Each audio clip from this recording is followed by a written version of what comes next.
बंदी छोड़ सतगुरु रामपाल जी परमेश्वर जी की जय हो। परम पिता परमात्मा सारी सृष्टि के रचनहार कुल मालिक असंख्य ब्रह्मांडों के स्वामी जगत गुरु तीनों लोकों में प्रवेश करके सबका धारण पोषण करने वाले राजाधिराज आत्माधार नाथों के नाथ देवों के देव महादेव सर्वेश्वर महेश्वर मृत्युंजय अजरो अमर आदि अनादि सनातनी प्रभु जगत पिता जगदीश्वर श्री श्री 1008 की उपाधि के वास्तविक अधिकारी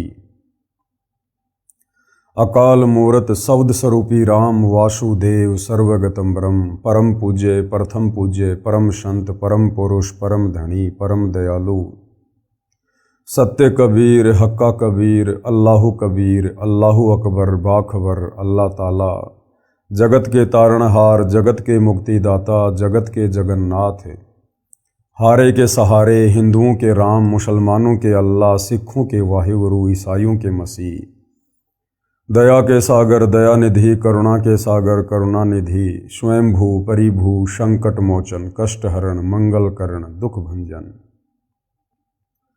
अविगत कबीर निर्विकार निर्विषम परमात्मा अलय अलेख सतगुरु आदि अनादि सतगुरु असली मर्यादा पुरुषोत्तम असली राम असली कृष्ण असली घनश्याम असली मुरारी राजाओं के राजा महाराजाओं के महाराजा शहंशाहों के शहंशाह सम्राटों के सम्राट भगवानों के भगवान अल्लाहों के अल्लाह प्रभुओं के प्रभु मसीहाओं के मसीह सच्चे वाहिगुरु बाबाओं के बाबा पीरों के पीर सेठों के सेठ जगत सेठ सावलसा सेठ सर्वगुण संपन्न अनंत कोटि कलाओं के स्वामी अनंत कोटि ब्रह्मांडों के नायक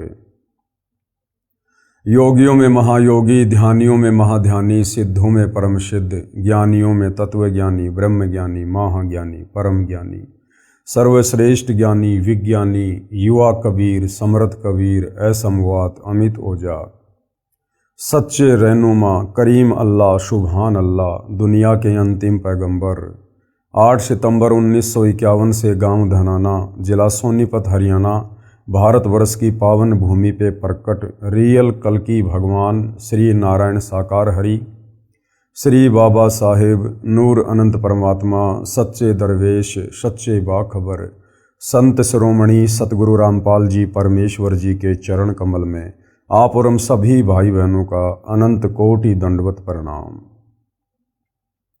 सत्साई भाई और बहनों, बहुत बड़ी दया बहुत बड़ी मेहर पूज्य गुरुदेव भगवान की परमेश्वर रामपाल जी की जिनके शुभ आशीर्वाद से विशेष आशीर्वाद से उन्हीं के सत्संगों के संग्रह के ऊपर बन चुकी पवित्र आध्यात्मिक पुस्तक कबीर बड़ा या कृष्ण इसके ऊपर वीडियो बनाने की श्रृंखला जारी है।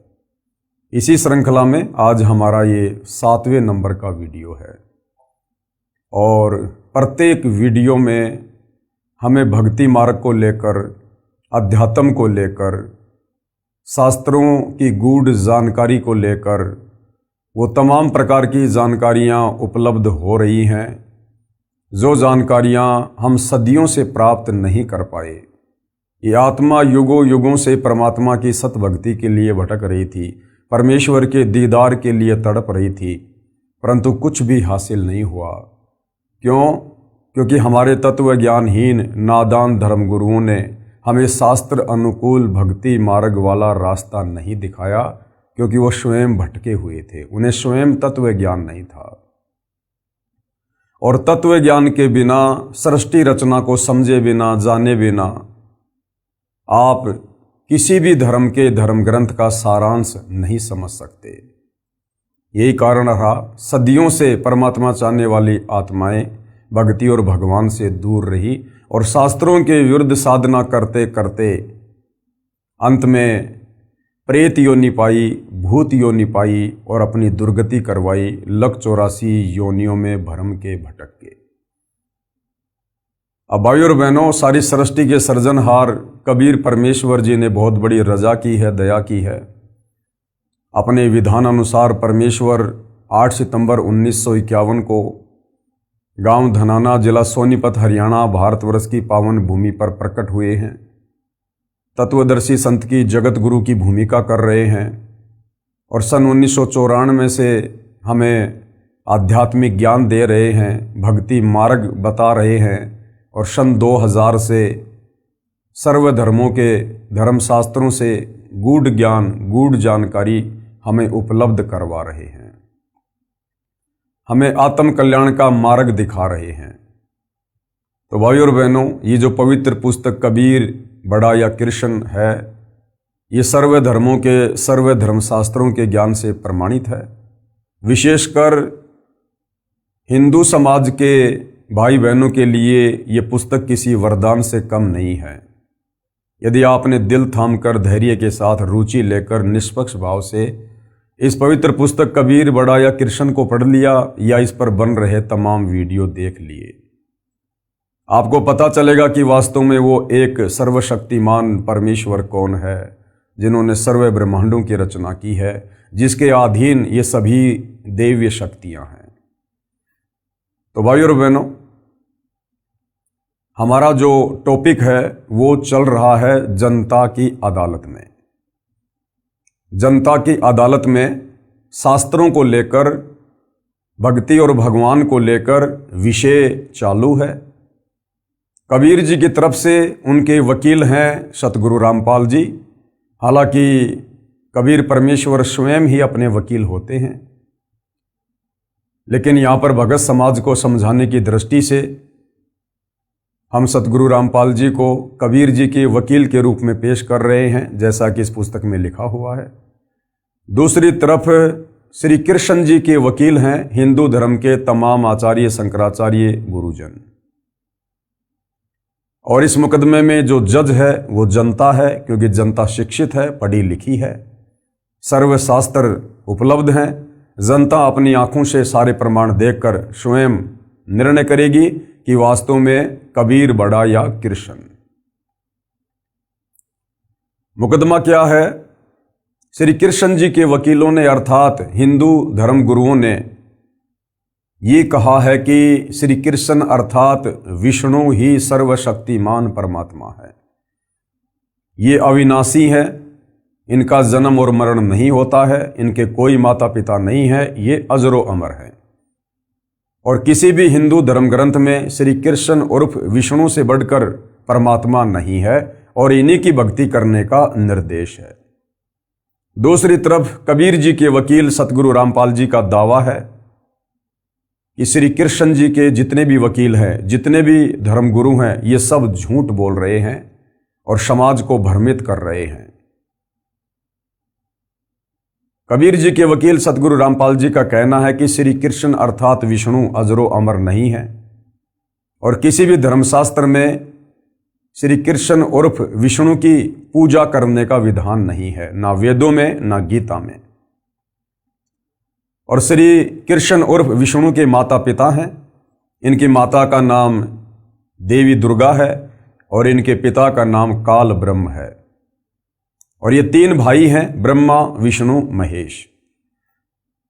और महाभारत के युद्ध में गीता का ज्ञान श्री कृष्ण जी ने नहीं बोला, अपितु श्री कृष्ण जी के शरीर में प्रेत की भांति प्रवेश करके इस काल ब्रह्म ने गीता का ज्ञान दिया।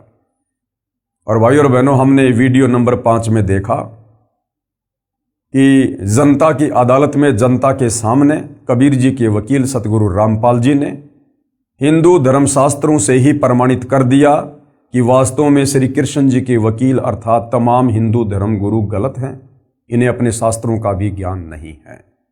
और कबीर जी को सर्वश्रेष्ठ, सर्वशक्तिमान, सर्व ब्रह्मांडों के रचयिता साबित किया। साथ में वीडियो नंबर 6 में सतगुरु रामपाल जी ने बताया कि जितने भी हिंदू धर्मगुरु हैं जिन्होंने गीता जी का अनुवाद किया है, उन्होंने अनुवाद करने में भी त्रुटि की है, गफलत की है।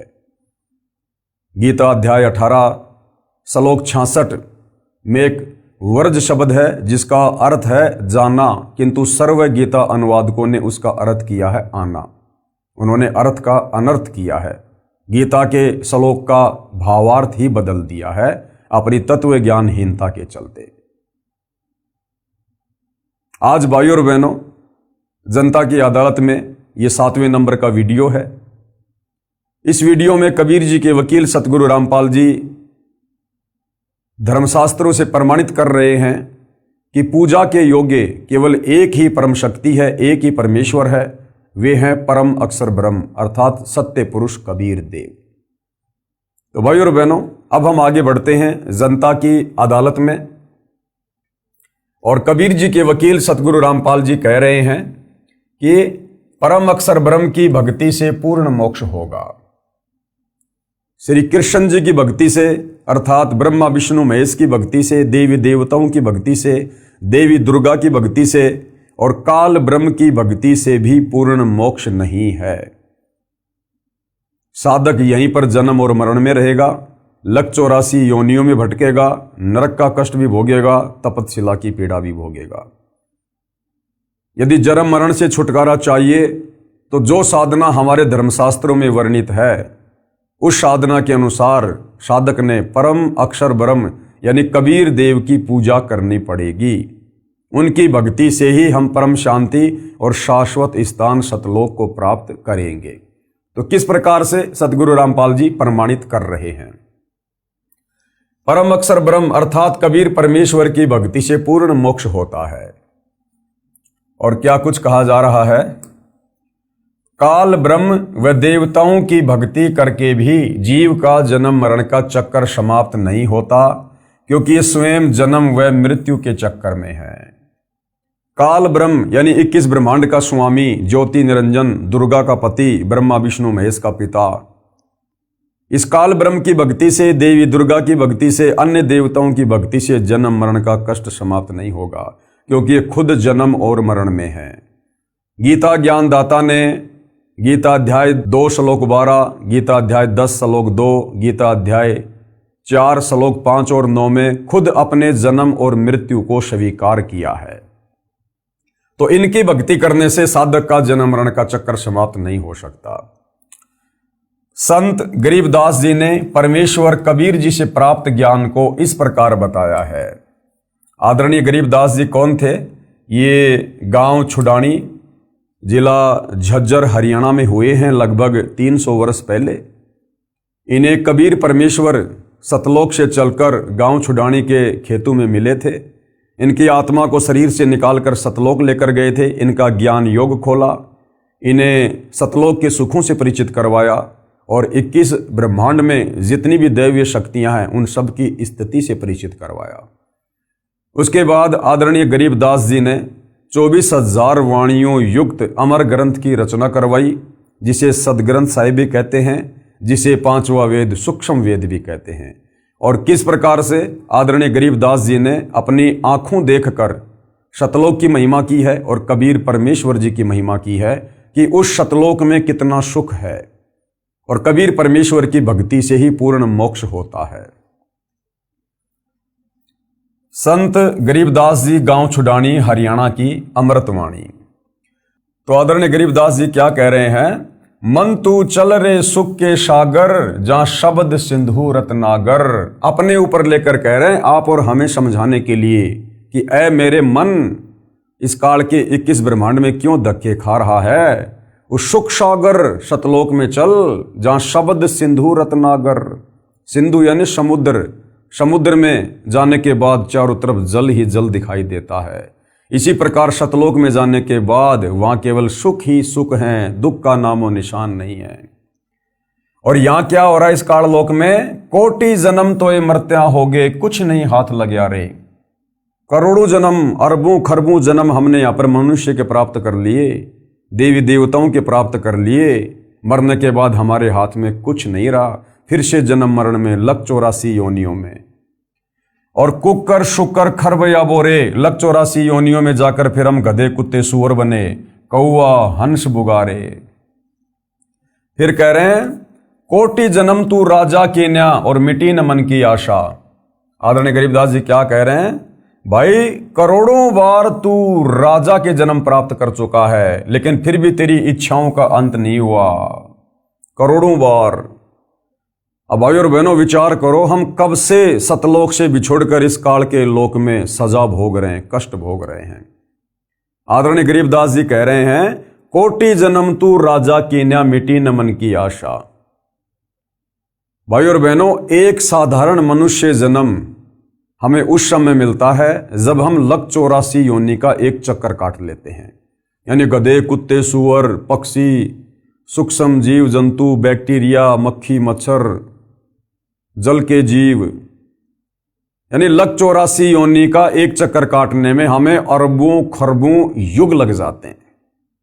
उसके बाद हमें बड़ी मुश्किल से एक मनुष्य जन्म मिलता है परमेश्वर के विधान अनुसार। अब भाइयों और बहनों, करोड़ों मनुष्य जन्म जब हमें इस प्रकार से मिल जाते हैं, उसके बाद कहीं जाकर हमें एक उस मनुष्य जन्म में राजा का जन्म मिलता है। तो विचार करो भाइयों और बहनों, करोड़ों मनुष्य जन्म मिलने के बाद जब एक राजा का जन्म मिलता है, और हम कितनी बार हम राजा रह चुके हैं, कोटि जन्म यानी करोड़ों बार हम यहां राजा के जन्म प्राप्त कर चुके हैं।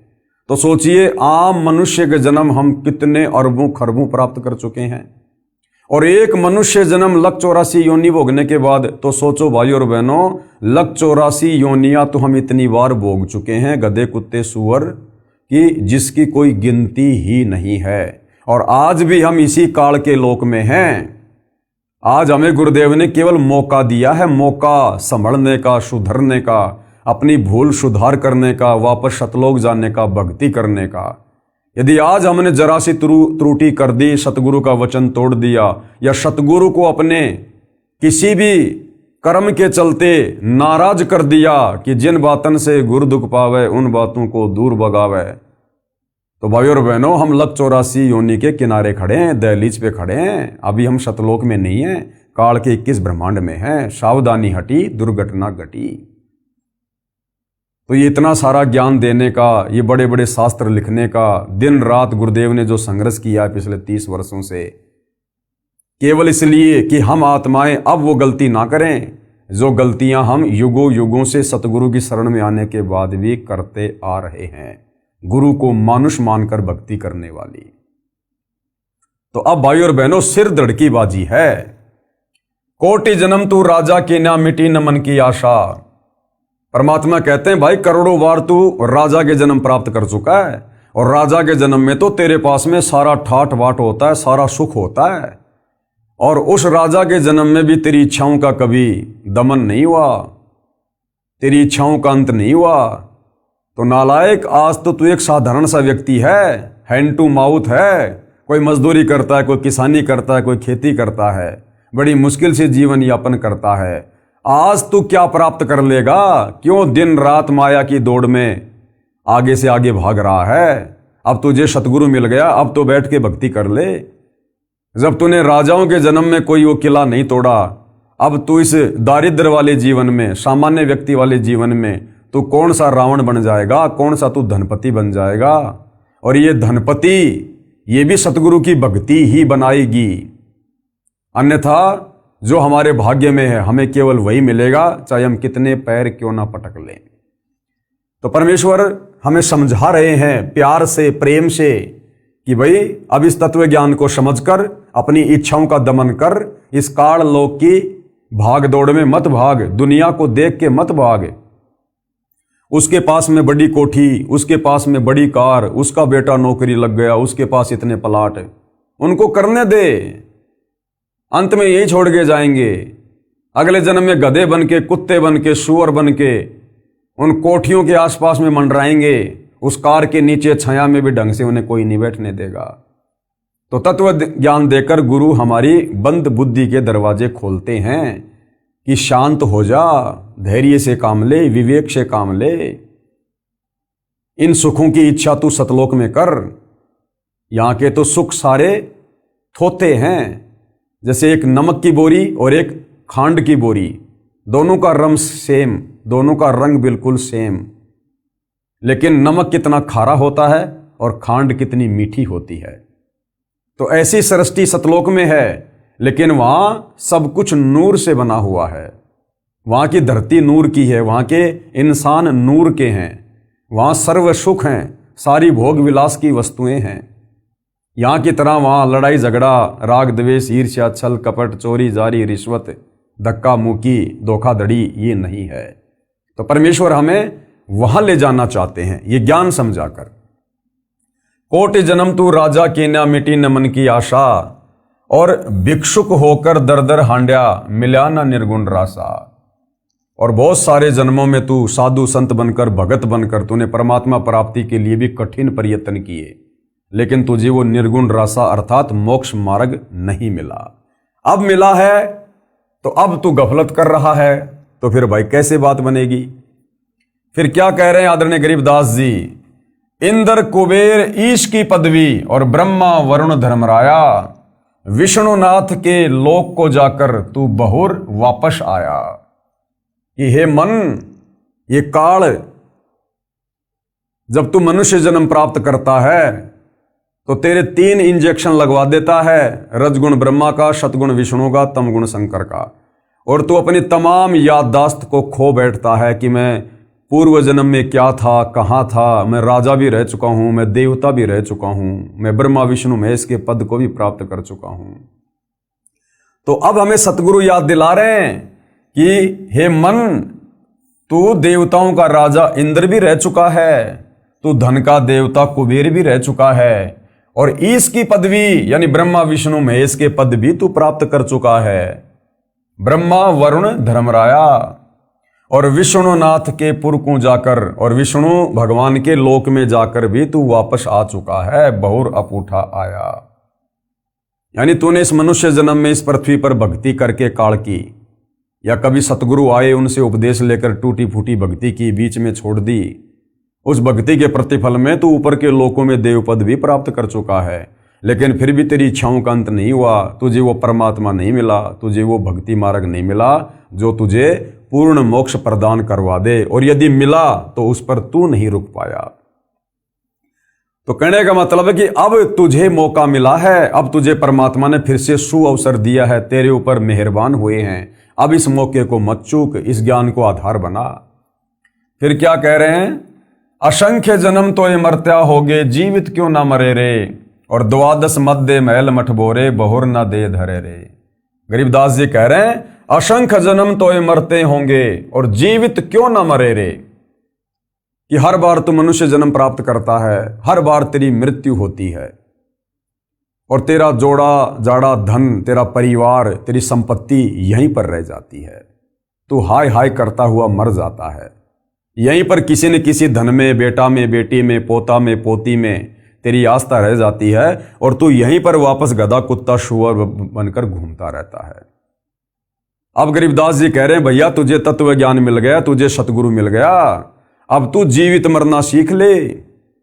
अब तुझे गुरु ने सतलोक से इस काल लोक की तुलना करके दिखा दी कि ये तो खोकापुर है, खोकापुर, यहां कुछ नहीं है सिवाय कष्टों के, दुखों के, पीड़ाओं के, जन्म और मरण के, लग 84 योनियों के। तो अब तू जीवित मर जा, यानी इस काल लोक की किसी भी वस्तु की डिमांड अपने हृदय में मत रख, अपने सतगुरु से मत कर। और भक्ति करने के लिए इस गंदे लोक में जब तक तेरी श्वास है तब तक जीवित रहने के लिए तुझे जिन जिन वस्तुओं की आवश्यकता होगी, तेरा सतगुरु समय से पहले तेरे सामने लाके खड़ी कर देगा। इसलिए अब तू अपना टारगेट केवल मोक्ष प्राप्ति बना और जीवित मर जा। कोई तुझे गाली दे, कोई तेरे साथ मार पिटाई करे, कोई तेरे ऊपर मुकदमा करे, कोई तुझे गुंडा कहे, भूंडा कहे, सब सहन कर। क्यों? क्योंकि ये तेरा अंतिम मनुष्य जन्म है। और भाइयों और बहनों, आप और हमारे में से यदि किसी को ये पता चल जाए, हमें दिखा दिया जाए भविष्य के दर्पण में कि भैया 24 घंटे बाद कल रात्रि 9 बजे तेरी मृत्यु है, तू संसार छोड़कर जाएगा, और उसको भी बिल्कुल कन्फर्म हो जाए कि हाँ 24 घंटे बाद मेरी मृत्यु है, भाइयों और बहनों, उस व्यक्ति की स्थिति क्या होगी? उसे ना कोई यहां पर अपना मित्र दिखाई देगा, ना यहां उसे अपना कोई दुश्मन दिखाई देगा। पहले चाहे कोई उसका मित्र था, कोई दुश्मन था, लेकिन अब उसको पता चल गया कि 24 घंटे बाद तू संसार में नहीं रहेगा, तेरी मृत्यु है, तुझे सब कुछ छोड़ के जाना पड़ेगा। वो बिल्कुल ऐसा रहेगा उन्मना उन्मना, उदास हो जाएगा, निराश हो जाएगा, ना किसी से बात करने का जी करेगा, ना कुछ अच्छा खाना पीना खाने का जी करेगा। उसे पता है कि 24 घंटे बाद तेरी मृत्यु है। यहां की किसी भी वस्तु में उसकी इच्छा नहीं बनेगी।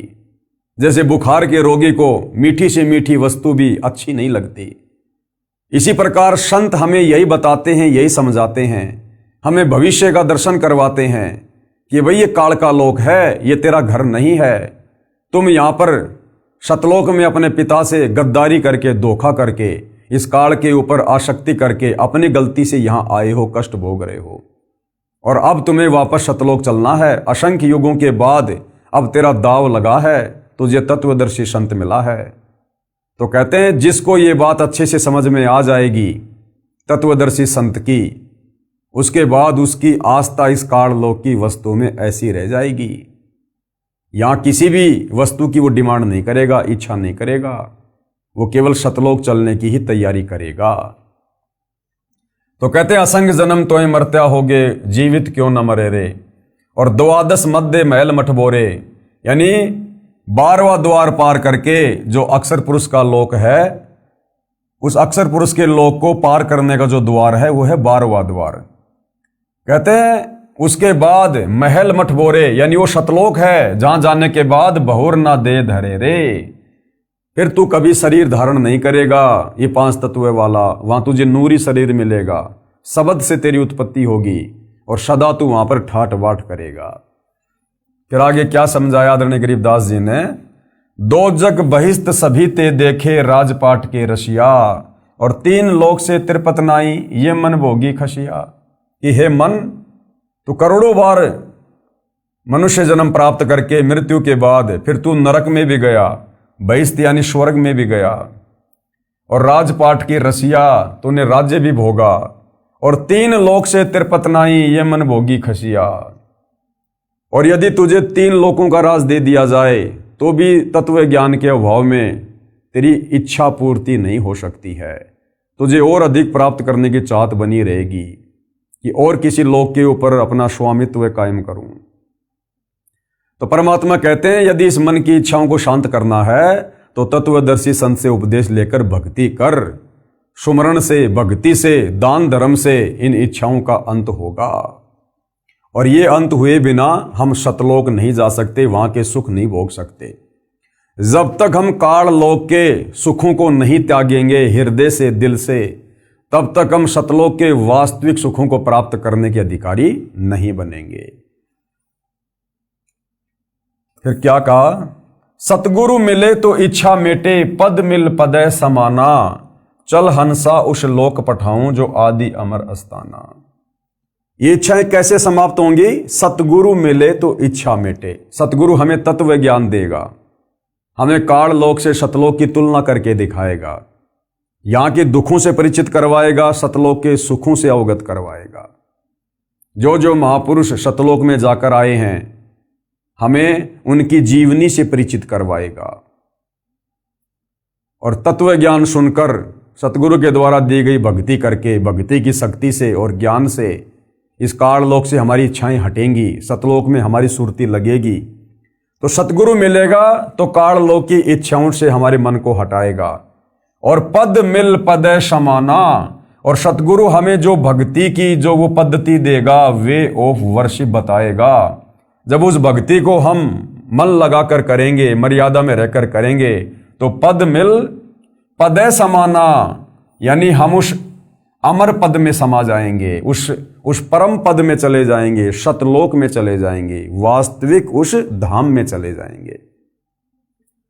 चल हंसा उस लोक पठाऊं जो आदि अमर अस्ताना, वो अविनाशी लोक है, वो कभी विनाश में नहीं आता, सदा रहने वाला है, सतलोक। फिर क्या बताया वहां पर कितने सुख हैं भाई? 4 मुक्ति जहां चंपी करती माया होरी दासी, और दास गरीब अभय पद पर से मिलय राम अविनाशी। वहां क्या होगा? 4 मुक्ति जहां चंपी करती, चंपी करना होता है जैसे पैरों को चंपी करना, दबाना हल्के हल्के, उसको कहते हैं चंपी करना। तो आदरणीय गरीबदास जी जिन्होंने आंखों सतलोक को देखा, तो क्या महिमा वर्णन कर रहे हैं वहां के सुखों की, कि 4 मुक्ति तो वहां पर तुम्हारी चंपी करती है, तुम्हारी नौकरानी है। 4 मुक्ति जो यहां पर ब्रह्मा विष्णु महेश को प्राप्त है, अर्थ धर्म काम मोक्ष, कहते हैं 4 मुक्तियां तो वहां पर तेरी नौकरानी, तेरे चरणों में तेरी दासी बन के रहेगी, उनकी तरफ तो तू झांकेगा भी नहीं। ऊपर इतने सुख हैं वहां पर। यहां ब्रह्मा विष्णु महेश को जो सुख प्राप्त हैं, जो सिद्धियां रिद्धियां प्राप्त हैं, सतलोक में तो तेरे चरणों में पड़ी रहेंगी, उनकी तरफ तो तू देखेगा भी नहीं। वहां इतने ठाट बाट हैं, इतने सुख हैं। अरे जिसके बाप ने अपने बेटे को एरोप्लेन लाके दे दी, वो साइकिल की तरफ देखता भी नहीं। तो सतलोक के सुखों की तुलना में इस काल लोक के ये ब्रह्मा विष्णु महेश को जो 4 मुक्तियां प्राप्त हैं, ये तो साइकिल के समान है, साइकिल के समान।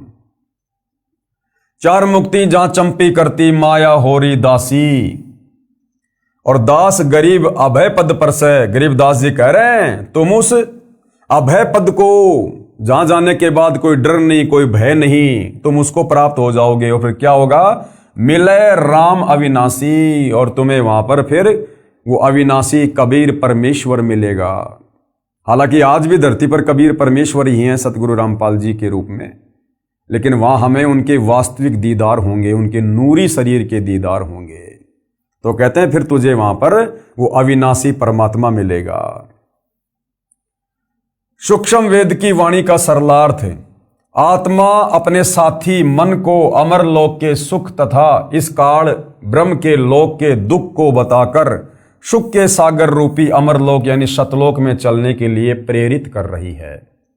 काल ब्रह्म के लोक यानी किस ब्रह्मांडों में रहने वाले प्राणी को क्या क्या कष्ट होते हैं, पहले ये जानकारी बताई है और कहा है कि काल ब्रह्म के लोक का अटल विधान है कि जो जन्मता है उसकी मृत्यु निश्चित है, और जो मर जाता है उसका जन्म निश्चित है। कोटि जन्म तो ही मरते होंगे, जीवित क्यों ना मरे रे।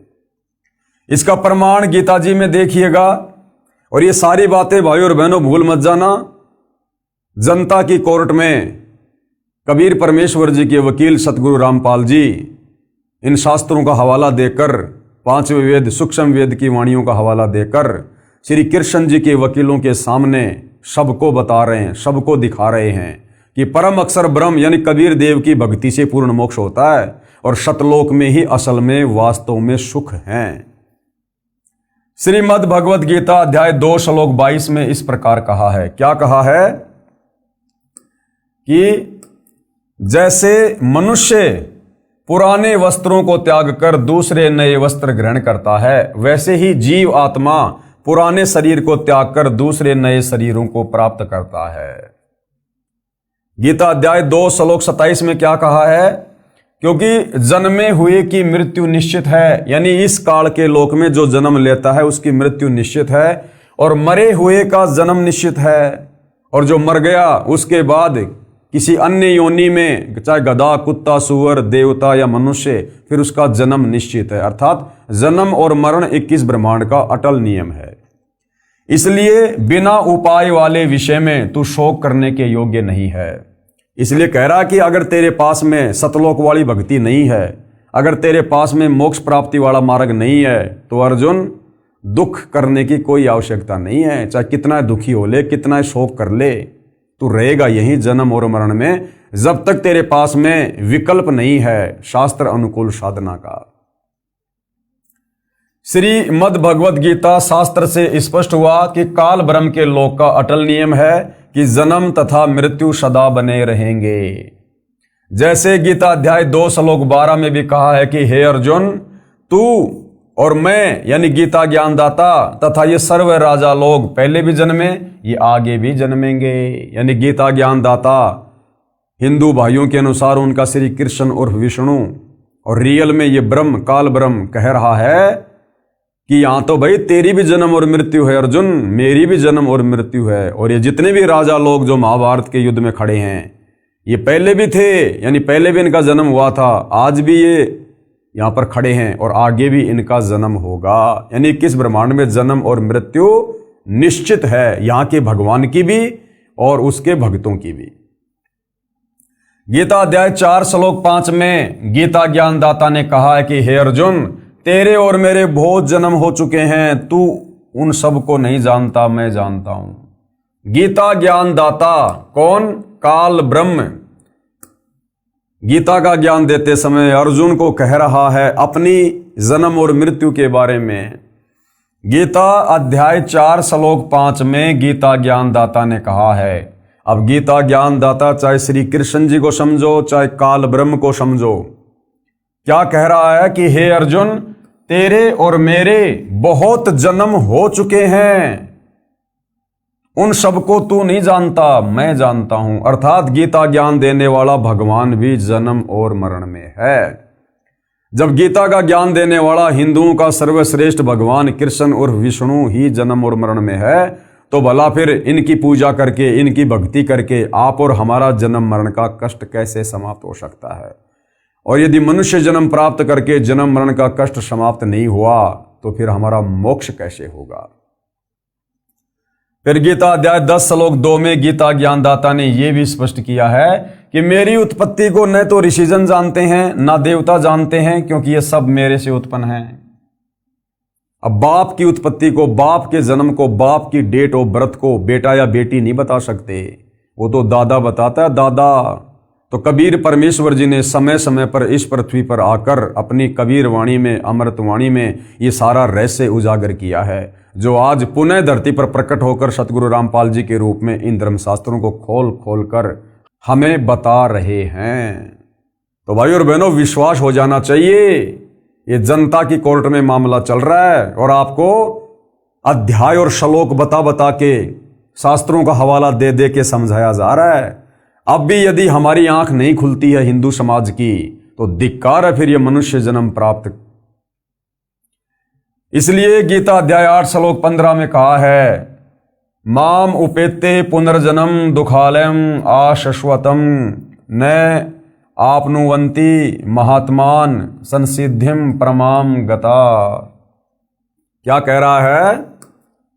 अनुवाद, गीता ज्ञानदाता ने कहा है कि माम यानी मुझे प्राप्त होकर तो दुखों के घर व नाशवान संसार में पुनर्जन्म है, कि मुझ काल ब्रह्म की अगर तुम भक्ति करोगे, जो चारों वेद और गीता में है, केवल मेरा एक ओम मंत्र है, अगर मेरी भक्ति करोगे, जो 21 ब्रह्मांड का स्वामी है, ब्रह्मा विष्णु महेश का पिता है, तो कह रहा है कि यहीं पर काल लोक में, इस दुखालय में, दुख के घर में यूं ही जन्म और मृत्यु में कष्ट भोगते रहोगे। गीता ज्ञानदाता ने कहा है कि मुझे प्राप्त होकर तो दुखों के घर व नाशवान संसार में पुनर्जन्म है। महात्मा जन जो परम सिद्धि को प्राप्त हो गए हैं, पुनर्जन्म को प्राप्त नहीं होते। अब परम सिद्धि को प्राप्त कौन होगा? जो तत्वदर्शी संत की शरण में आ जाएगा। विशेष पाठक जनों से निवेदन है कि मुझ लेखक सतगुरु रामपाल जी से पहले सभी अनुवादकों ने, यानी गीता जी के अनुवादकर्ताओं ने, इस श्लोक का गलत अनुवाद किया है, क्योंकि तत्व ज्ञान तो इनको था नहीं, और तत्व ज्ञान के बिना आप किसी भी धर्मशास्त्र का यथार्थ अनुवाद नहीं कर सकते। क्योंकि पवित्र गीता जी तो वैसे भी चारों वेदों का सार है, ये तो कोड वर्ड में है। गीता ज्ञानदाता ने कहा है कि मुझे प्राप्त होकर पुनर्जन्म को प्राप्त नहीं होते। ऐसा नहीं कहा उसने कि मुझे प्राप्त होकर अर्जुन फिर तुम पुनर्जन्म को प्राप्त नहीं होगे। ये तो खुद ही जन्म और मरण में है, फिर इसकी भक्ति करके हम भला पुनर्जन्म में क्यों नहीं आएंगे? विचार करें, पहले लिखे अनेकों गीता के श्लोकों में आप जी ने पढ़ा कि गीता ज्ञानदाता ने स्वयं कहा है कि मेरे तथा तेरे अनेकों जन्म हो चुके हैं। गीता अध्याय 2 श्लोक 12, गीता अध्याय 10 श्लोक 2, गीता अध्याय 4 श्लोक 5 और 9 में खुद गीता ज्ञानदाता अपनी जन्म और मृत्यु स्वीकार कर रहा है। जब ये पहले के श्लोकों में अपनी जन्म और मृत्यु स्वीकार कर रहा है, तो फिर आगे भला इस श्लोक में ये कैसे कह सकता है कि मुझे प्राप्त होकर फिर पुनर्जन्म नहीं होता? फिर भी इस श्लोक का ये अर्थ करना कि मुझे प्राप्त महात्मा का पुनर्जन्म नहीं होता, गीता की यथार्थता के साथ खिलवाड़ करना तथा अर्थों का अनर्थ करना मात्र है। परमात्मा के दोषी बने हैं, परमात्मा के दोषी, भगत समाज को भ्रमित करके, शास्त्रों का यथार्थ अनुवाद ना करके। सूक्ष्म वेद की अमृतवाणी का भावार्थ है, वाणी का सरलार्थ। आत्मा और मन को पात्र बनाकर संत गरीबदास जी ने संसार के मानव को समझाया है। कहा है कि ये संसार दुखों का घर है, इससे भिन्न एक और संसार है, सतलोक, जहां कोई दुख नहीं है, वह शाश्वत स्थान है, अर्थात सनातन परम धाम यानी सतलोक जो कभी नष्ट नहीं होता, वह सुख सागर है। तथा वहां का प्रभु अविनाशी परमेश्वर भी सुखदायी है, जो उस सुख सागर में निवास करता है। सुख सागर अर्थात अमरलोक की संक्षिप्त परिभाषा बताई है। यानी सतलोक में क्या है, कितने सुख हैं वहां पर।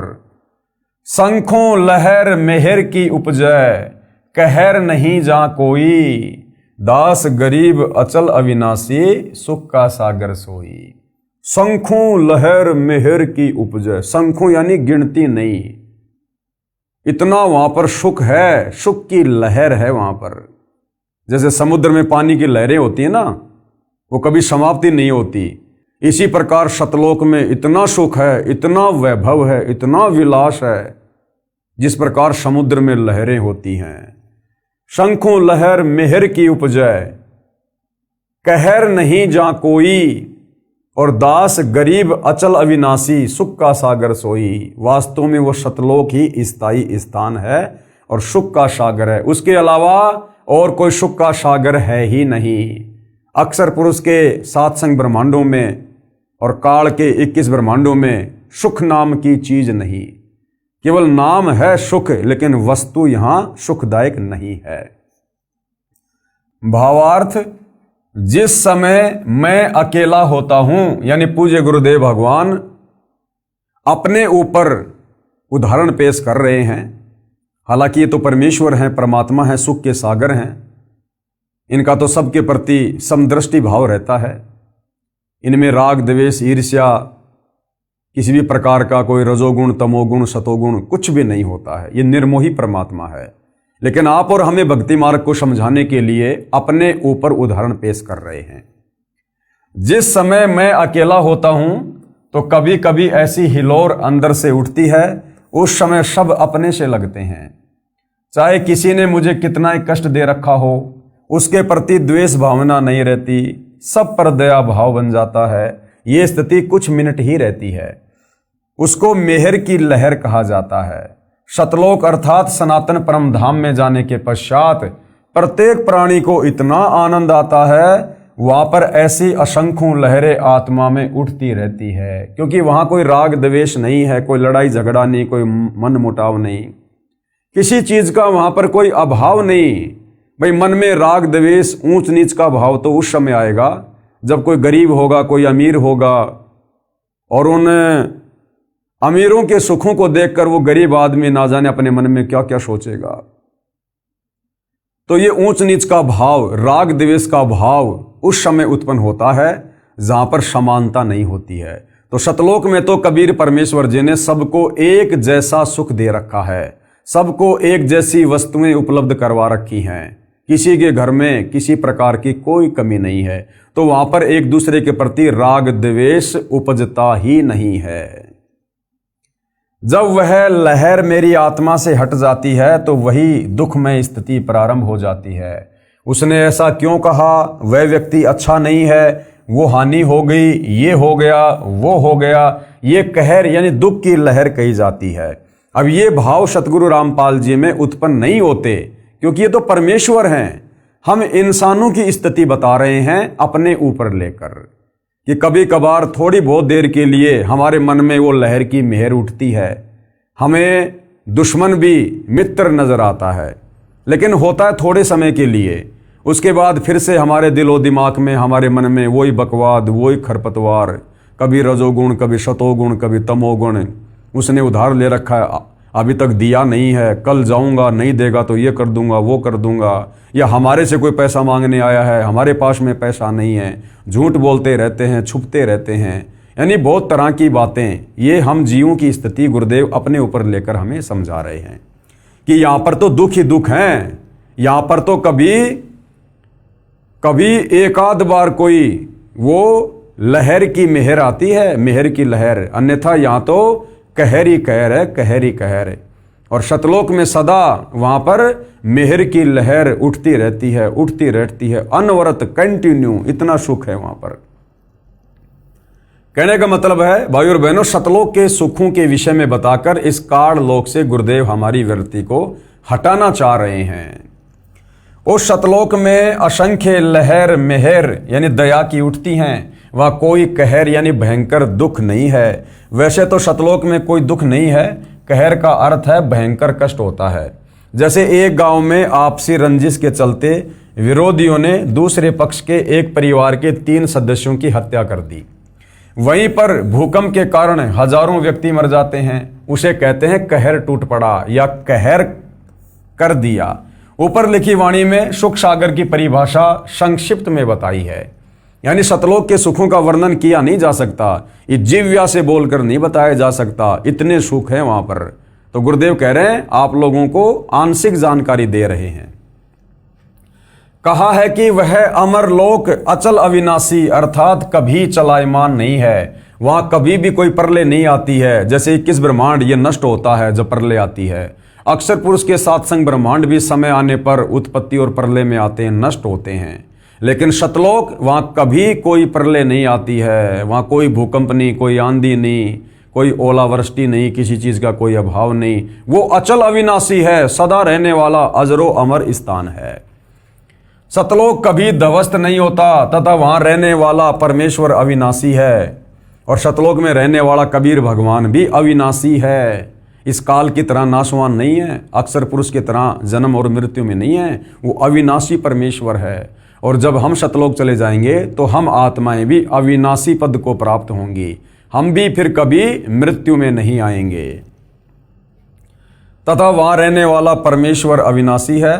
वह स्थान तथा परमेश्वर सुख का समुद्र है। जैसे समुद्री जहाज बंदरगाह के किनारे से 100 या 200 किलोमीटर दूर चला जाता है तो जहाज के यात्रियों को जल अर्थात समुद्र के अतिरिक्त कुछ भी दिखाई नहीं देता, सब और जल ही जल नजर आता है। इसी प्रकार सतलोक में सुख के अतिरिक्त कुछ भी नहीं है, अर्थात वहां कोई दुख किसी भी प्रकार का नहीं है। तो भाई और बहनों, इतना सुंदर लोक, इतना अच्छा लोक, जिसको हम नालायक अपनी नालायकी के चलते इस काल बलि के चक्कर में आकर छोड़कर आ गए हैं और यहाँ पर हम कहर पे कहर भोग रहे हैं। अब फिर से आप और हमारे ऊपर रजा हुई है, दया हुई है, दीन दयाल परमात्मा सतलोक से चलकर संत रूप में आए हैं। तो भाई और बहनों, अब हमने इस शु अवसर को हाथ से गंवाना नहीं है। अब पूर्व में लिखी वाणी का सरलार्थ किया जाता है। मन तू चल रे सुख के सागर, जहां शब्द सिंधु रत्नागर, कोटि जन्म तोए भरमत होगे, कुछ नहीं हाथ लग्या रे, कुकर शुकर खरबया बोरे, कौआ हंस बुगारे। क्या अनुवाद किया गुरुदेव ने? परमेश्वर कबीर जी ने अपनी अच्छी आत्मा संत गरीबदास जी को सूक्ष्म वेद समझाया। उसको संत गरीबदास जी गांव छुडानी जिला झज्जर हरियाणा प्रांत वाले ने आत्मा तथा मन को पात्र बनाकर विश्व के मानव को काल ब्रह्म के लोक का कष्ट तथा सतलोक का सुख बताकर उस परम धाम सतलोक में चलने के लिए सत्य साधना जो शास्त्रोक्त है यानी शास्त्रों के अनुसार है उसको करने की प्रेरणा की है। मन तू चल रे सुख के सागर अर्थात हे मन तू चल रे सुख के सागर अर्थात हे मन तू सनातन परम धाम में चल। शब्द को अविनाशी अर्थ दिया है क्योंकि शब्द नष्ट नहीं होता, इसलिए शब्द का अर्थ अविनाशीपन से है कि वह स्थान अमरत्व का सिंधु अर्थात सागर है और मोक्ष रूपी रतन का आगार अर्थात खान है। इस काल ब्रह्म के लोक में आप जी ने भक्ति भी की, परंतु शास्त्र अनुकूल साधना बताने वाले तत्वदर्शी संत न मिलने के कारण आप करोड़ों जन्मों से भटक रहे हैं। कोटि जन्म तोए भ्रमित होगे, कुछ ने हाथ लग्या रे। करोड़ों अरबों रुपए संग्रह करने में पूरा जीवन लगा देते हो, अचानक मृत्यु हो जाती है। वह जोड़ा हुआ धन जो आपके पूर्व के संस्कारों से प्राप्त हुआ था उसे छोड़कर संसार से चला गया। उस धन के संग्रह करने में जो पाप किए वे आप जी के साथ गए। आप जी ने उस मानव जीवन में तत्वदर्शी संत से दीक्षा लेकर शास्त्र विधि अनुसार भक्ति की साधना नहीं की, जिस कारण से आपको कुछ हाथ नहीं आया। पूर्व के पुण्यों के बदले धन ले लिया, यानी पहले किसी मनुष्य जन्म में हमने जैसी भक्ति साधना दान धर्म किया उसका प्रतिफल हमें अगले मनुष्य जन्म में मिल गया, लेकिन उसको भी अंत में हम मृत्यु के बाद यहीं पर छोड़ के चले जाते हैं खाली हाथ। वो धन यहीं रह गया, आपको कुछ भी नहीं मिला। आपको मिले धन संग्रह तथा भक्ति शास्त्र अनुकूल न करने के पाप। क्या मिला हमारे को?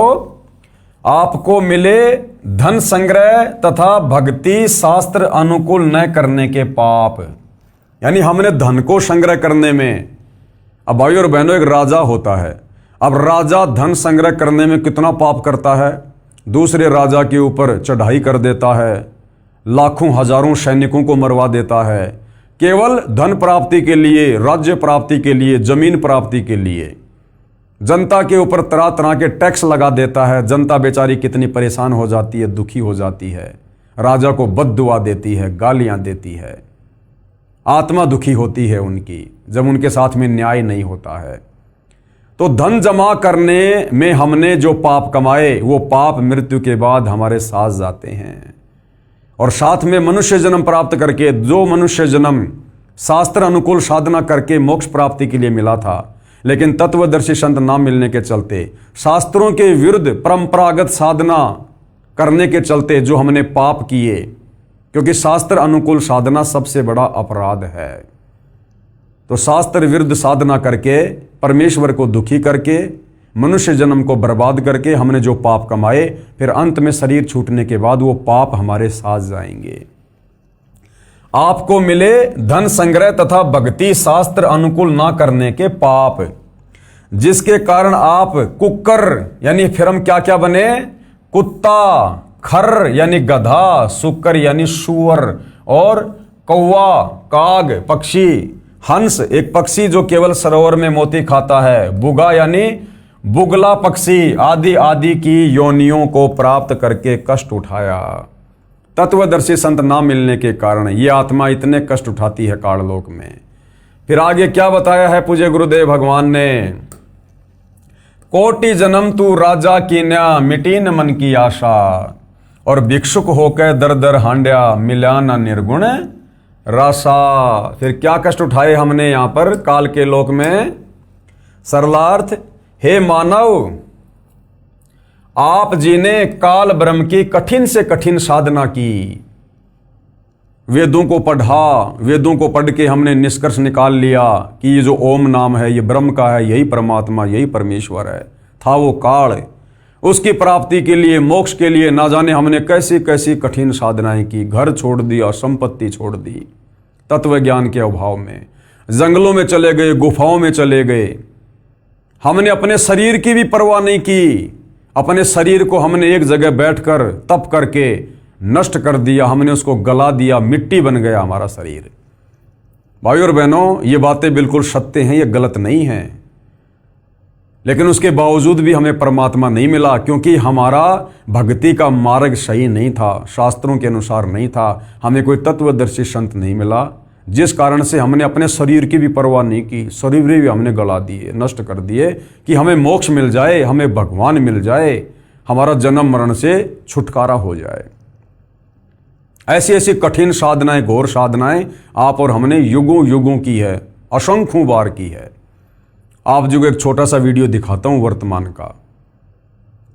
वर्तमान में हरियाणा में कोई गांव है, वहां पर शास्त्र विरुद्ध साधना कर रहा एक साधु है, जो मनमुखी साधना कर रहा है, पाखंड साधना कर रहा है, शास्त्रों के विरुद्ध साधना कर रहा है, हठ योग कर रहा है, तप कर रहा है, और पिछले 5 वर्षों से वो अपने पैरों पर खड़ा है, यानी जमीन से वो पैर नहीं हटाता 5 वर्षों से, और कह रहा है कि मैं 10 साल तक ये साधना करूंगा, और उसके बाद क्या होगा, उसके बाद मुझे शंकर जी के दर्शन होंगे, यानी जो भी उसका इष्ट देव है कि वो मुझे दर्शन देंगे। अगर उसने दर्शन दे भी दिए तो क्या मिलेगा भाई और बहनों, क्या मिलेगा? वो कह रहा कि मुझे 10 साल के बाद में ऐसी घोर साधना करने के बाद, आप ये वीडियो देखिए एक बार भाई और बहनों, इनके पैरों की क्या हालत हो रही है। अभी तो इनकी साधना 5 साल और बाकी है। 5 साल में इनके पैरों की क्या हालत होगी, हाथी जैसे पांव हो गए। इनके सेवक दिन रात इनके पांव में दवाई लगाते रहते हैं, तेल लगाते रहते हैं, पीड़ा बहुत ज्यादा हो रही है।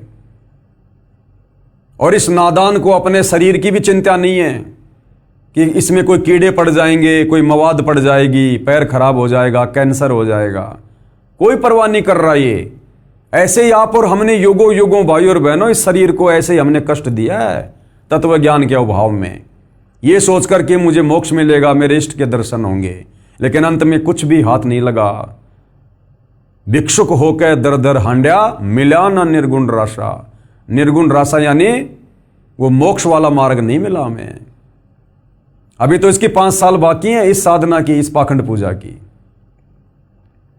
और कह रहा कि मुझे 10 साल बाद जब मेरी साधना समाप्त होगी, मुझे मेरे इष्ट भगवान शंकर दर्शन देंगे। अब भाई और बहनों, अगर इस भाई को तत्व ज्ञान होता, सच्चा सतगुरु अगर इसके भाग्य में होता, और देखो वो वाणी बिल्कुल सत्य है कि सकल पदार्थ है जगमाही, भाग बिना नर पावत नाही, कर्महीन नर पावत नाही। हरियाणा में ही परमपिता परमात्मा कबीर साहब सतगुरु रामपाल जी के रूप में आए हुए हैं, और ये भाई भी हरियाणा में ही है, फिर भी इसका मेल परमात्मा से नहीं हो रहा है, क्योंकि कर्महीन है, इसके भाग्य में परमात्मा नहीं है, मोक्ष नहीं है। और कह रहा जब मेरी साधना 10 साल पूरी हो जाएगी, मैं अपने इष्ट शंकर जी के दर्शन करूंगा। अब आप और हमें पता है भाई और बहनों, आज गुरुदेव ने हमारी आंखें खोल दी, वरना हमने भी असंख्य जन्म ऐसे डले ढोए शास्त्र विरुद्ध साधना करके। अब ये शंकर जी के 10 साल बाद दर्शन करके क्या प्राप्त कर लेगा? जब गीता जी हवाला दे रही है कि श्री कृष्ण उर्फ विष्णु, अर्थात ये तीनों भाई हैं ब्रह्मा विष्णु महेश, जब ये तीनों नाशवान हैं, जन्म और मरण में हैं, इनका भी मोक्ष नहीं है, तो उस शंकर का दर्शन करके ये क्या प्राप्त कर लेगा? रहना तो जन्म मरण में है, लक 84 में है।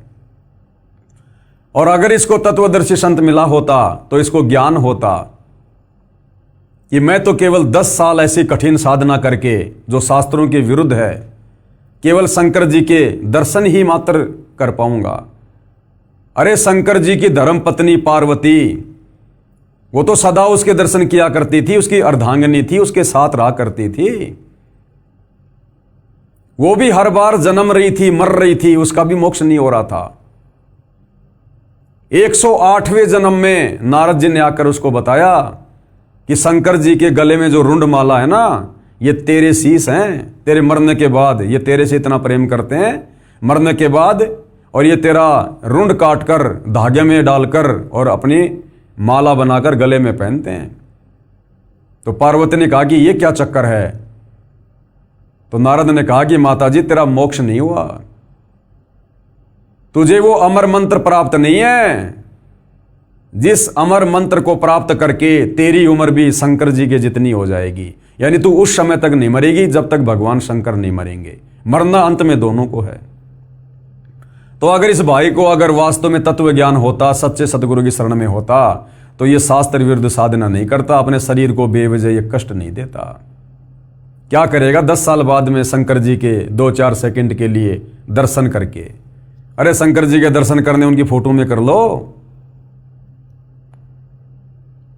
तो देख लो भाई और बहनों, आप और हमारे ऊपर पूज्य गुरुदेव भगवान ने कितनी बड़ी असीम रजा की है।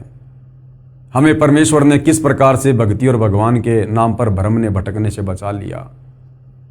तो ऐसे भाई और बहनों, आप और हमने अनंत बार इस परमात्मा की प्राप्ति के लिए शास्त्र विरुद्ध साधना करके इसी प्रकार अपने शरीर को कष्ट दिया है, नष्ट कर दिया। अपने शरीर की भी हमने परवाह नहीं की, लेकिन हमें परमात्मा के दर्शन तक नहीं हुए।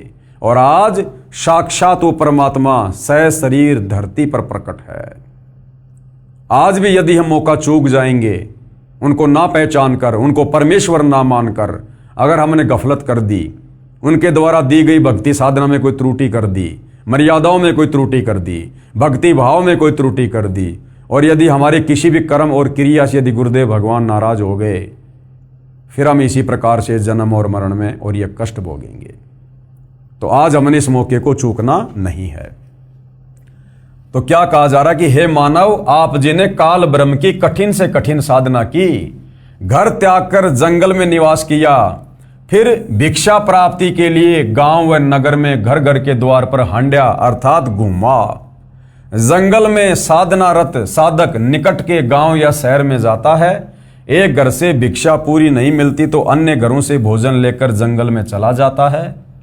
कभी कभी तो साधक यानी भगत एक दिन भिक्षा मांग कर लाते हैं, उसी से 2-3 दिन निर्वाह करते हैं। रोटियों को पतले कपड़े, रुमाल जैसे कपड़े को छालना कहते हैं, छालने में लपेटकर पेड़ की टहनियों से बांध देते थे। वे रोटियां सूख जाती थी, उनको पानी में भिगोकर नरम करके खाते थे। वे प्रतिदिन भिक्षा मांगने जाने में जो समय व्यर्थ होता था, उसकी बचत करके उस समय को काल ब्रह्म की साधना में लगाते थे। कितनी महत्वपूर्ण बात है भाइयों और बहनों। जो साधक सतयुग त्रेता द्वापर में आप और हम ही थे भाइयों और बहनों, जो परमात्मा प्राप्ति के लिए भटक रहे थे, और हम उस समय इतना भी समय व्यर्थ में गंवाना उचित नहीं मानते थे कि क्या पता भगवान नाराज हो जाए। जितनी भक्ति कमाई कर सकते हैं कर लो, इस शरीर का कोई भरोसा नहीं। ये सोचकर आप और हम उन युगों में गांव में जाते थे, 2, 4, 5, 10 रोटियां मिलती थी लेकर आते थे, थोड़ा बहुत खाते थे, बाकी रोटियों को पेड़ से टांग देते थे, सूख जाती थी वो, और उन्हीं रोटियों को पानी में भिगो भिगो के नरम करके खाते थे। हर दिन गांव नहीं जाते थे भिक्षा लेने, ये सोचकर कि गांव में जाऊंगा आऊंगा 2 घंटे का मेरा समय बर्बाद होगा। तो सोचो भाई और बहनों, वर्तमान में तो हमें वास्तव में शास्त्र अनुकूल साधना मिली है, मोक्ष का मार्ग मिला है। इस समय आप और हमारे समय और श्वासों की कितनी कीमत है। इसलिए गुरुदेव भगवान कहते हैं कि ज्यादा से ज्यादा समय अपने परमेश्वर की भक्ति को दो, सेवा को दो, सुमरण को दो, सत्संग को दो। व्यर्थ में इधर उधर घूमना फिरना, व्यर्थ की बातें करना, बात बात में रिश्तेदारियों में जाना, घूमने फिरने जाना, ये भगत को शोभा नहीं देता है। अब भगत ने तो समय का सदुपयोग करने के लिए, अपनी रोजी रोटी के लिए पहले जहां हम 10-10, 12-12 घंटे काम करते थे, हमने उसको भी सीमित कर देना चाहिए। क्योंकि जब हमारे खर्चे सीमित हो गए तो हमारा काम धंधा भी सीमित हो जाना चाहिए। और अब तो हम सतगुरु की शरण में हैं, जिस भगवान ने हमारे को करने के लिए भजन दिया है और खाने के लिए भोजन भी देगा, भूखा नहीं रखेगा। तो अब आप और हमारे समय और श्वासों की कितनी कीमत है, ये हमें समझ में आ जानी चाहिए। छालने में लपेटकर वृक्ष की टहनियों से बांध देते थे। वे रोटियां सूख जाती हैं, उनको पानी में भिगोकर नरम करके खाते थे। वे प्रतिदिन भिक्षा मांगने जाने में जो समय व्यर्थ होता था, उसकी बचत करके उस समय को काल ब्रह्म की साधना में लगाते थे। भावार्थ है कि जन्म मरण से छुटकारा पाने के लिए अर्थात पूर्ण मोक्ष प्राप्ति के लिए वेदों में वर्णित विधि तथा लोक वेद से घोर तप करते थे। उनको तत्वदर्शी संत न मिलने के कारण निर्गुण राशा अर्थात गुप्त ज्ञान, जिसे तत्व ज्ञान कहते हैं, जो आज आप और हमें प्राप्त है, वह नहीं मिला। क्योंकि यजुर्वेद अध्याय 40 मंत्र 10 में तथा चारों वेदों का सारांश रूप श्रीमद् भगवत गीता अध्याय 4 श्लोक 32 तथा 34 में कहा है कि जो यज्ञों अर्थात धार्मिक अनुष्ठानों का विस्तृत ज्ञान स्वयं सच्चिदानंद घन ब्रह्म अर्थात कबीर परमेश्वर अर्थात परम अक्षर ब्रह्म अपने मुख कमल से बोलकर सुनाता है, वह तत्व ज्ञान अर्थात सूक्ष्म वेद है। गीता ज्ञानदाता ब्रह्म ने कहा है कि उस तत्व ज्ञान को जिस तत्व ज्ञान को कबीर परमात्मा स्वयं धरती पर प्रकट होकर अपने मुख कमल से कबीर वाणी द्वारा बोलता है, तू तत्व ज्ञानियों के पास जाकर समझ। गीता ज्ञानदाता कहता है कि अर्जुन, वो ज्ञान मेरे पास भी नहीं है, वो पूर्ण मोक्ष वाला ज्ञान, वो तत्व ज्ञान, वो मेरे पास में भी नहीं है। उस ज्ञान को, जिस ज्ञान को परमात्मा सतलोक से चलकर धरती पर प्रकट होकर अपने मुख कमल से बोलता है, चारों युगों में कबीर परमात्मा जी आते हैं। सतयुग में सतसुकृत ऋषि के नाम से इसी प्रकार से अपनी वाणी द्वारा ज्ञान बोलते हैं, तत्व ज्ञान का प्रचार करते हैं। त्रेता युग में मुनिंद्र ऋषि के नाम से, द्वापर में करुणामय ऋषि के नाम से और कलयुग में कबीर नाम से आए और अपने तत्व ज्ञान को अपनी कबीर वाणी द्वारा बोला, साधु संतों ने लिपिबद्ध किया। कह रहे उस ज्ञान को जो तत्व ज्ञान है उसको तू तत्व ज्ञानियों के पास जाकर समझ, यानी किसी तत्वदर्शी संत के पास जाकर समझ। तू तत्व ज्ञानियों के पास जाकर समझ, उनको दंडवत प्रणाम करने से, नम्रता पूर्वक प्रश्न करने से वे परमात्म तत्व को भली भांति जानने वाले तत्वदर्शी संत तुझे तत्व ज्ञान का उपदेश करेंगे। और वो तत्व ज्ञान भाई और बहनों वर्तमान में कितना सुलभ हो गया, क्योंकि ये भक्ति युग है। परमात्मा ने भंडार खोल दिया। ये पवित्र पुस्तक कृष्ण बड़ा या कबीर, इसमें वही तत्व ज्ञान आप भाई बहनों को बताया जा रहा है जो तत्व ज्ञान परमात्मा चारों युगों में आकर देते हैं। जो तत्व ज्ञान अब सतगुरु रामपाल जी के रूप में वही कबीर परमात्मा सर्व परमात्मा चाहने वाली आत्माओं को मुफ्त में, फ्री में, निःशुल्क दे रहे हैं। तुझे तत्व ज्ञान का उपदेश करेंगे। इससे सिद्ध हुआ कि तत्व ज्ञान ना वेदों में है। अगर वेदों में तत्व ज्ञान होता तो गीता जी में होता, क्योंकि गीता जी चारों वेदों का सार है। और गीता जी में तत्व ज्ञान होता तो गीता ज्ञानदाता के पास होता। लेकिन गीता ज्ञानदाता कह रहा भैया मेरे पास भी वो तत्व ज्ञान नहीं है, वो तो तत्वदर्शी संत के पास मिलेगा। तो आज इस पृथ्वी पर वो तत्व ज्ञान, वो मोक्ष का पूर्ण मार्ग केवल सतगुरु रामपाल जी के पास है। इससे सिद्ध हुआ कि तत्व ज्ञान ना तो वेदों में है और ना ही गीता में है। यदि होता तो एक अध्याय और बोल देता, कह देता कि तत्व ज्ञान उस अध्याय में पढ़ लो। संत गरीबदास जी ने मन के बहाने मानव शरीरधारी प्राणियों को समझाया है कि वह निर्गुण राशा अर्थात तत्व ज्ञान ना मिलने के कारण काल ब्रह्म की साधना करके आप जी करोड़ों जन्मों में राजा बने। कोटि जन्म तू राजा की न्या, मिटी न मन की आशा। फिर भी मन की इच्छा समाप्त नहीं हुई, क्योंकि राजा सोचता है कि स्वर्ग में सुख है, यहां राज में कोई सुख चैन नहीं है, शांति नहीं है। निर्गुण राशा का क्या भावार्थ है, क्या बता रहे हैं पूज्य गुरुदेव भगवान। निर्गुण का अर्थ है कि वह वस्तु तो है परंतु उसका लाभ नहीं मिल रहा। यानी वस्तु तो है लेकिन उसका लाभ नहीं मिल रहा, उसको कहते हैं निर्गुण। जैसे आसमान में बादल हैं, हमें दिखाई दे रहे हैं, यदि बादल से बरसात नहीं हो रही है तो हमें उसका कोई लाभ नहीं है। जैसे आम का बीज है, उस आम के बीज में आम है हमें पता है, लेकिन उस बीज को खाने से आम का स्वाद नहीं आएगा, उसकी विधि है।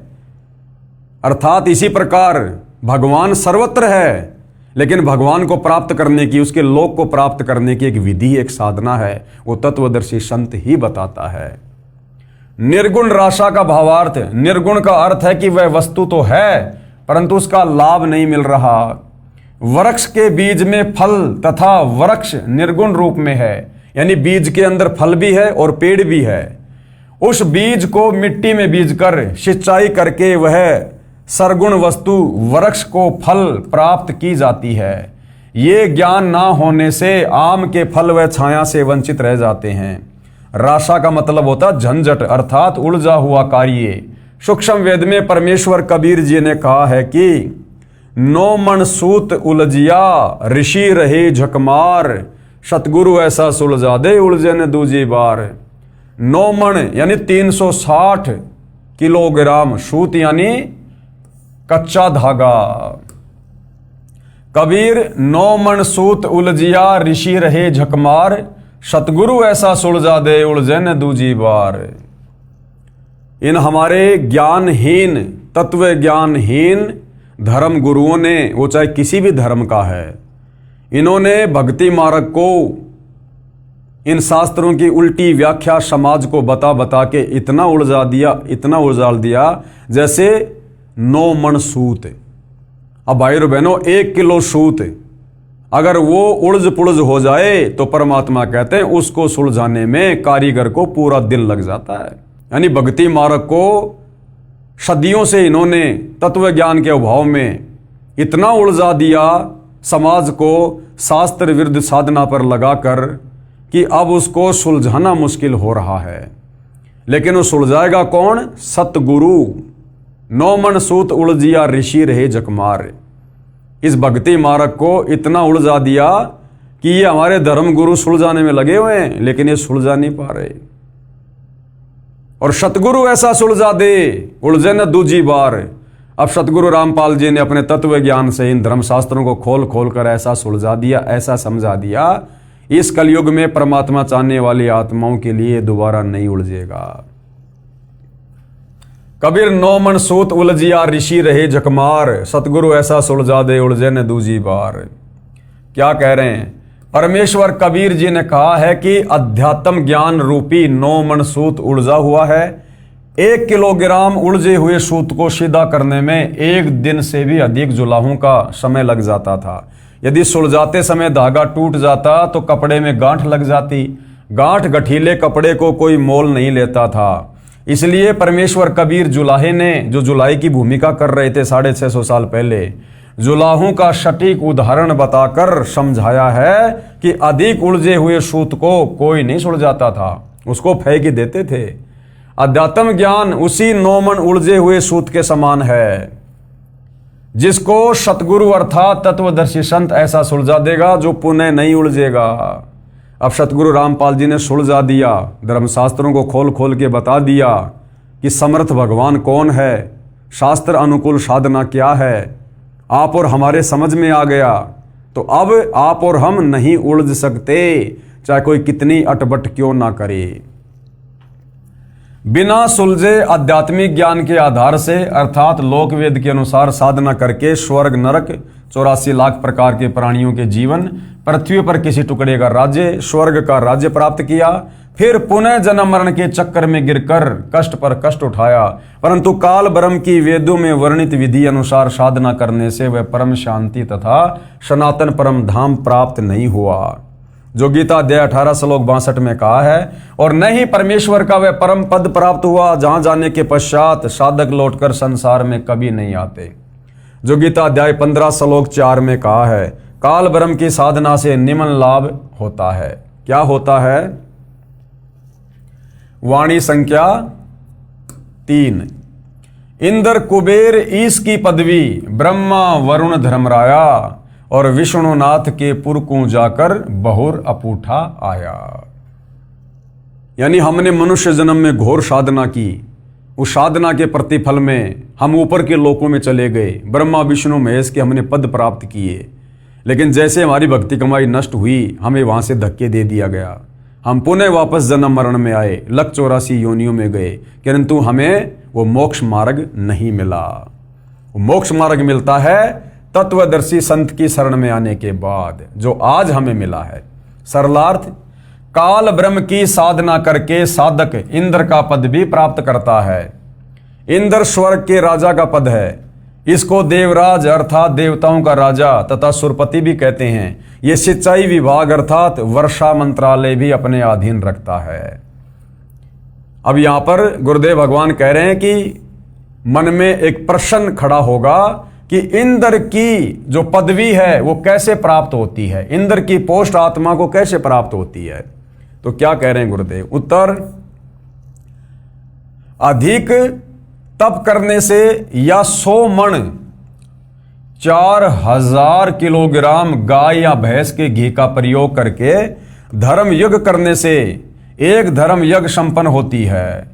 100 मण देसी घी लगाकर जो यज्ञ की जाती है, अब जिसमें 100 मण देसी घी लगेगा, उसमें बाकी सामान आटा, मैदा, चीनी, ये और कितना सामान लगेगा। 100 मण देसी घी यानी 4000 किलोग्राम देसी घी से जो यज्ञ की जाती है, एक यज्ञ ऐसी 100 यज्ञ करनी पड़ती है, और एक भी यज्ञ खंडित नहीं होनी चाहिए। अगर आपने ऐसी 99 यज्ञ पूरी कर ली, इतना धन, इतनी सावधानी आपने बरती, और 100वीं यज्ञ यदि आपकी खंडित हो गई, कोई नियम मर्यादा में चूक हो गई, तो आपकी सारी यज्ञ खंडित मानी जाएगी और आपने फिर से इंद्र की वो पदवी प्राप्त करने के लिए नए तरीके से 1 नंबर से आपने फिर से यज्ञ शुरू करना पड़ेगा।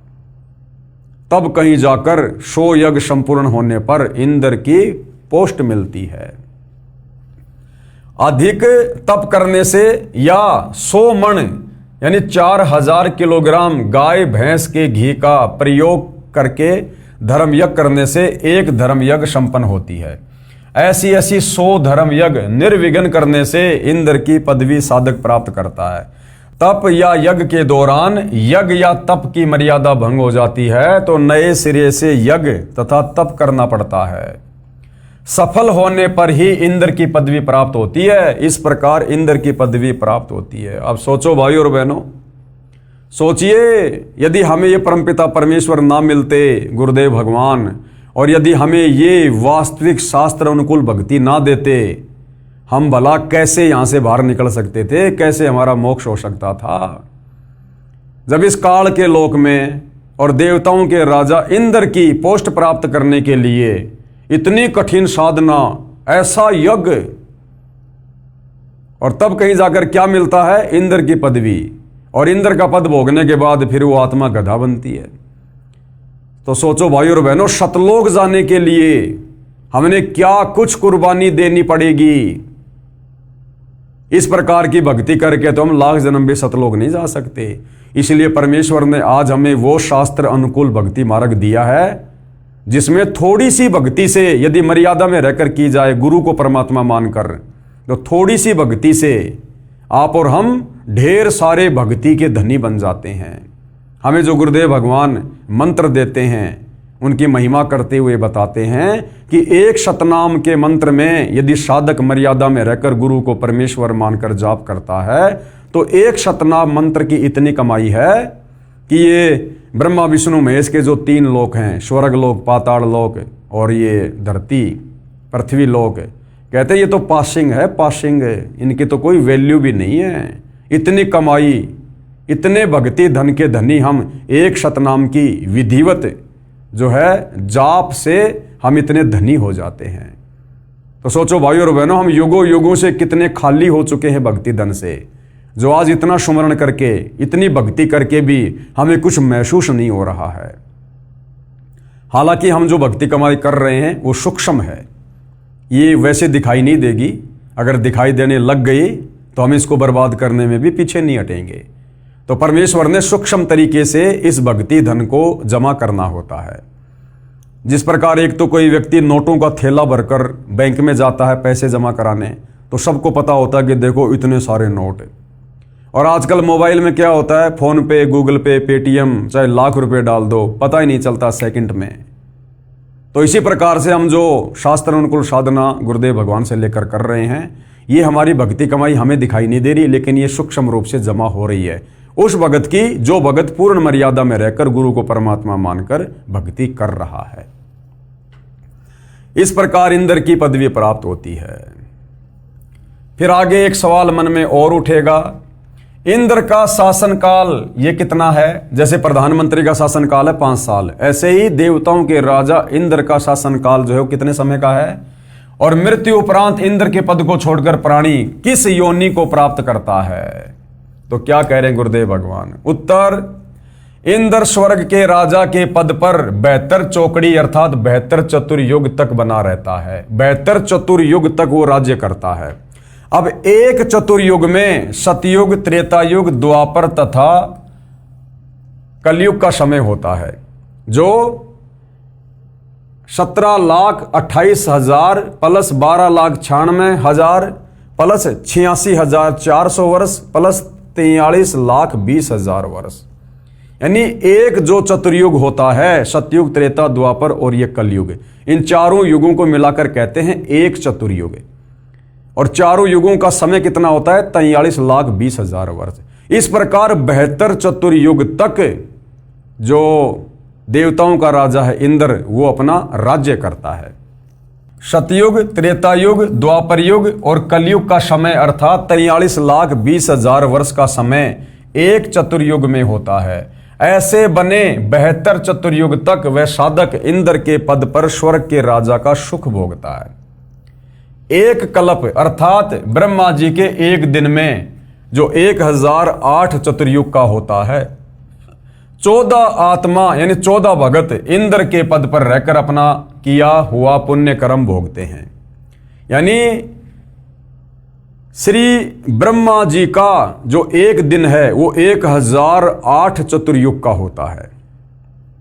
1008 चतुर्युग का ब्रह्मा का केवल दिन होता है और इतनी रात्रि।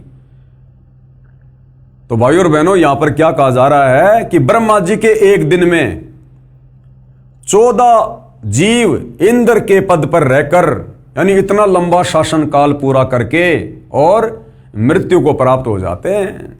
तो सोचो ब्रह्मा जी की कितनी उम्र होगी, और ब्रह्मा जी से 7 गुना ज्यादा विष्णु जी की, और विष्णु जी से 7 गुना ज्यादा शंकर जी का जीवन है। उसके बाद भी भाई और बहनों इनकी जन्म और मृत्यु होती है, और असंख्यों बार हो चुकी है, असंख्यों बार। और जब ऐसे ऐसे 70,000 शिव जी मर जाते हैं, उसके बाद एक ब्रह्मांड में रहने वाला ये सदाशिव, ये काल मरता है। और जब ये काल मरता है तो अक्षर पुरुष का एक युग होता है, और ऐसे ऐसे 1000 युग का दिन और 1000 युग की रात्रि अक्षर पुरुष की है। ऐसे ऐसे 30 दिन का एक महीना, 12 महीने का एक साल, और ऐसे ऐसे 100 साल की उम्र अक्षर पुरुष की। और कहते एती उम्र बुलंद मरेगा अंतरे, और अक्षर पुरुष भी असंख्यों बार मर चुका है। तब से भाई और बहनों आप और हम यहां इसी काल के लोक में कष्ट उठा रहे हैं। ये विचार करने की बात है। जरा सी गलती करी थी हमने, परमात्मा के विधान को तोड़ा था। जब काल तप कर रहा था तो हमने अपने परमपिता परमात्मा से आस्था हटा के, यानी उनकी भक्ति से मन हटा के कर रहे थे, लेकिन ऊपरले मन से। लेकिन हम विशेष कशक के साथ में इस काल को चाहने लगे जब यह तप कर रहा था, इसके झांसे में आ गए। और बीच बीच में हमें परमेश्वर जी ने, कबीर जी ने, गुरुदेव भगवान ने बहुत समझाया, आकाशवाणी की कि बच्चों इस नादान की नादानी को मत देखो, ये अपना कर्म फोड़ रहा है, तुम्हें सारे सुख प्राप्त हैं, क्यों इसके चक्कर में पड़ रहे हो, दुखी हो जाओगे। हम ऊपर से तो सावधान हो जाते कि ठीक है पिताजी अब की बार नहीं करेंगे, लेकिन फिर हमारे मन में उसके प्रति वही चाहत है। यानी परमात्मा से आस्था हटाकर हमने एक जीव के ऊपर आस्था लगाई, हमने अपने परमात्मा के वचन को तोड़ा, और उसकी हमने कितनी सख्त और कितनी लंबी सजा पाई। आज भी हम जेल में ही हैं, सतलोक नहीं गए अभी भी हम जेल में ही हैं। तो सोचो भाई और बहनों, आज स्वयं वो कबीर परमात्मा फिर से आप और हम पर दया करके इस पृथ्वी पर प्रकट है सतगुरु रामपाल जी के रूप में।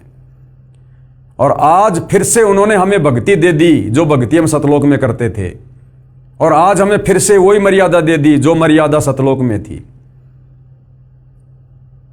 आज यदि हमने फिर से उनके किसी भी वचन को तोड़ दिया, किसी भी मर्यादा को तोड़ दिया, तो सोचो भाई और बहनों फिर हमारे साथ में क्या बनेगी। ये दूसरा मौका दिया परमात्मा ने, और कहते हैं जीवन में 2 मौके और 1 बाल पर 2 छक्के ये किसी भाग्यवान को मिलते हैं। तो ये आप और हमारा दूसरा और अंतिम मौका है। अगर ये मौका चूक गए तो सोचो फिर हम और कितने लंबे समय के लिए यहां पर जन्म और मरण का कष्ट भोगेंगे। तो ये विचारणीय विषय है भाई और बहनों।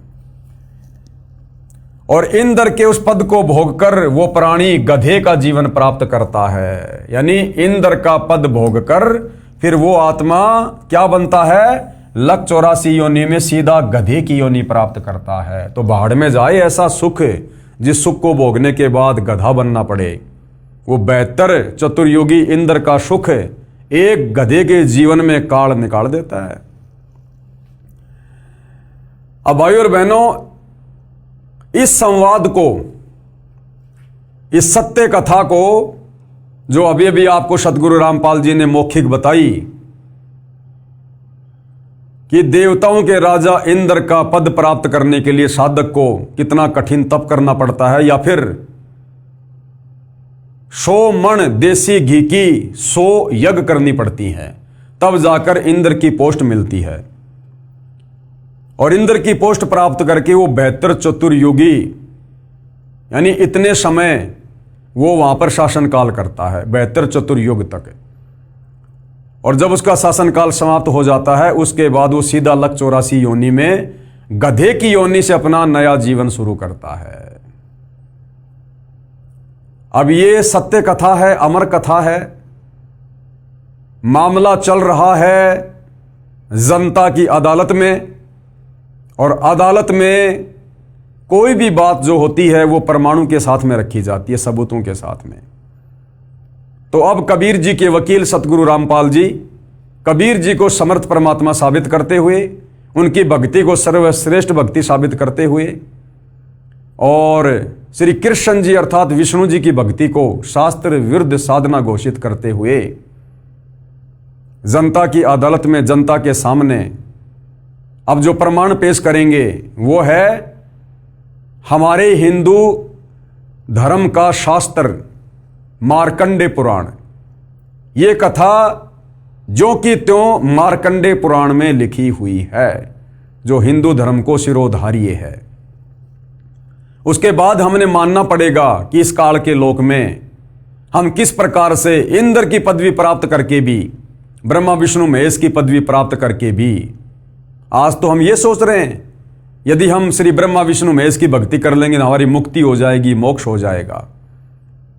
और गुरुदेव भगवान साबित करेंगे कि इंद्र की पोस्ट प्राप्त करके भी, देव पद प्राप्त करके भी, इस काल के विधान अनुसार हम फिर वापस लक 84 योनि में जाते हैं, गधे कुत्ते सुअर बनते हैं, कर्म भोगते हैं।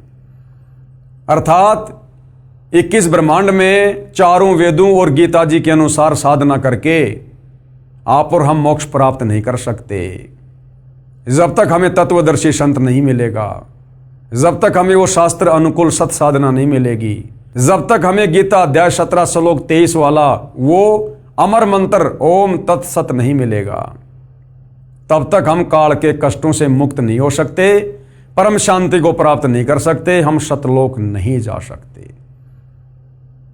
तो ये सारा मामला जनता की अदालत में विचाराधीन है। एक तरफ श्री कृष्ण जी के वकील हिंदू धर्मगुरु खड़े हैं, दूसरी तरफ कबीर जी के वकील सतगुरु रामपाल जी खड़े हैं, और सतगुरु रामपाल जी धर्मशास्त्रों को आधार बनाकर जनता के सामने सारे प्रमाण कि कबीर बड़ा या कृष्ण, कबीर की भक्ति सर्वश्रेष्ठ या कृष्ण की, कबीर की भक्ति शास्त्र अनुकूल या कृष्ण की भक्ति शास्त्र विरुद्ध, इस बात को प्रमाणित कर रहे हैं, ताकि सदियों से भक्ति और भगवान के नाम पर भ्रमित भगत समाज अपनी आंखों से अपने ही धर्मशास्त्रों में छुपी सच्चाई को देखकर तत्वदर्शी संत सतगुरु रामपाल जी से उपदेश लेकर अपनी आत्मा का कल्याण करवाए। तो भाइयों और बहनों, ये जो मार्कंडे ऋषि की जो कथा है, जो मार्कंडे पुराण में है, जिसमें इंद्र जी का संवाद है, इस विषय पर हम जनता की अदालत में कल रात्रि 8:30 बजे चर्चा करेंगे, और हम जानेंगे कि वास्तव में शास्त्र अनुकूल साधना के बिना हम कितना ही जप कर लें, कितना ही हम तप कर लें, कितना ही दान धर्म कर लें, हम ऊपर के लोकों में राजा बन सकते हैं, देवताओं के राजा बन सकते हैं, देव पद प्राप्त कर सकते हैं, देवताओं के लोक में हम उनके नौकर बन सकते हैं, परंतु हम मोक्ष प्राप्त नहीं कर सकते। और मोक्ष नहीं मिला तो क्या फायदा इतनी मेहनत का, इतने तप करने का, इतने यज्ञ करने का, व्यर्थ, यूजलेस। तो भाई और बहनों, कल जनता की अदालत में फिर पेश होंगे ये प्रमाण देखने के लिए, ताकि आत्मा को दृढ़ता मिले और हम तुरंत सत भक्ति पर लगें। तो कल परमेश्वर की सेवा में फिर हाजिर होंगे। तब तक पूज्य गुरुदेव भगवान हम सबको आज्ञा दे, आशीर्वाद दे, सद्बुद्धि दे, हमारा मार्गदर्शन करे, हम सबको भ्रमने और भटकने से बचाए। बंदी छोड़ सतगुरु रामपाल जी परमेश्वर जी की जय हो।